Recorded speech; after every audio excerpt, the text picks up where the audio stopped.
Silicon photonics has become a mainstream technology that is now being deployed across so many applications.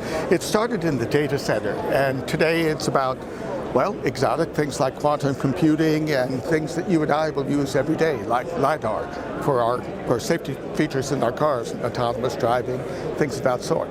Sensors in smart watches, and you name it. There are just so many new applications coming out that will represent consumer class demand.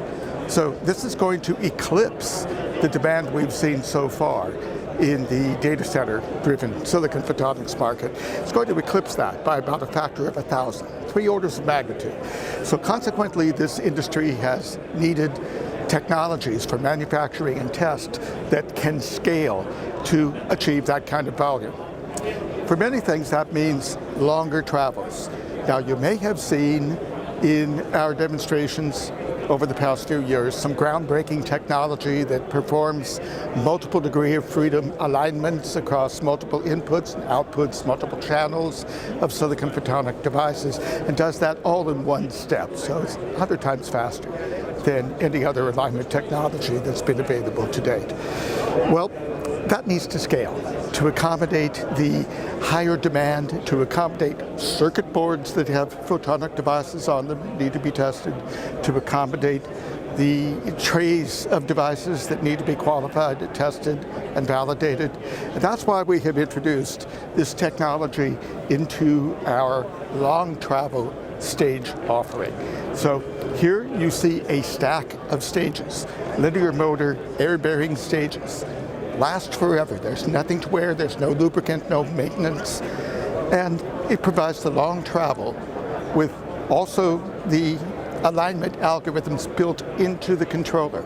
So again, you have this ability to do multiple degrees of freedom, multiple inputs and outputs, multiple channels, and do so all in one quick step. It's a groundbreaking capability we're very excited about.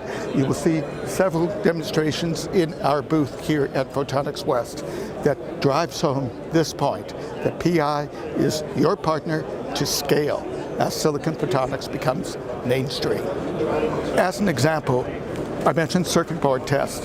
What if you had a circuit board many centimeters in extent with an array of detectors and sensors and emitters and things of that sort? Trying to scan something that size is like trying to find a needle in a haystack. And that's exactly what we're doing in this demonstration here. We start with a fast scan of the entire area of the circuit board, and then we localize that particular LED and then zoom in on it. From there, we can perform various metrologies, we can track it, we can do all sorts of things. The key is mechanism and a platform and a capability that can be scaled to your application.